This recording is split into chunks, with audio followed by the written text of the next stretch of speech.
বিচার আমরা অতি দ্রুত ইনস্ট্যান্ট আমাদের সরকারের এই কারণ অলরেডি এই সমাবেশের পরে আমরা হাদিস সরকার করেন হত্যাকারীর বিচারের দাবিতে আমরা মিছিল করব, কেউ যাবেন না। কার্যকর শুধু তাই না, যারা এই হত্যার পেছনে ছিলেন, যারা এবং হত্যাকারীকে এই দেশে মুক্ত করে এইটি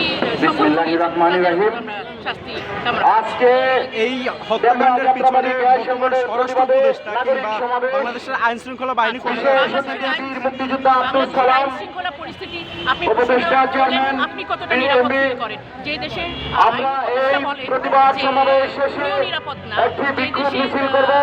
আপনাদেরকে সকলকে জানাচ্ছি আমন্ত্রণ, আপনারা কেউ যাবেন না, সকলে এখানে নিজ স্থানে আসন গ্রহণ করার জন্য সকলকে অনুরোধ জানানো যাচ্ছে।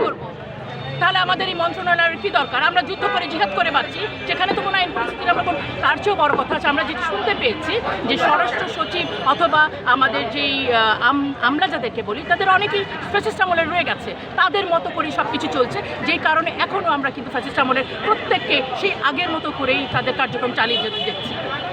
আমরা যেটা ধারণা করছি এবং বিভিন্ন সূত্র মতে যেটা জানতে পেরেছি যে ওসমান হাদিকে যিনি গুলি করেছেন তিনি ভারতে পালিয়ে গেছেন, তো তাকে ফিরিয়ে আনার জন্য বাংলাদেশ সরকার কি সেই সঠিক পথে কোনো উদ্যোগ নিচ্ছে কিনা? আচ্ছা দেখেন, সবচেয়ে প্রথম কথা আপনিও শুনতে পেয়েছেন, আমিও শুনতে পেয়েছি, সরকার কিন্তু এখন এই তথ্যটি আজকে আমরা এবং যাত্রাবাড়ি গ্যাস সংকটের প্রতিবাদে নাগরিক সমাবেশ আমরা বিগত ৮-৯ বছর গ্যাসবিহীন বিল পরিশোধ করে আসছি।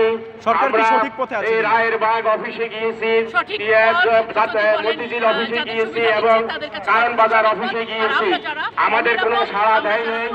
আজকে ৮-৯ বছর পর্যন্ত আমরা গ্যাসবিহীন বিল দিয়ে আসছি, কিন্তু আমাদের এই গ্যাস সংকটের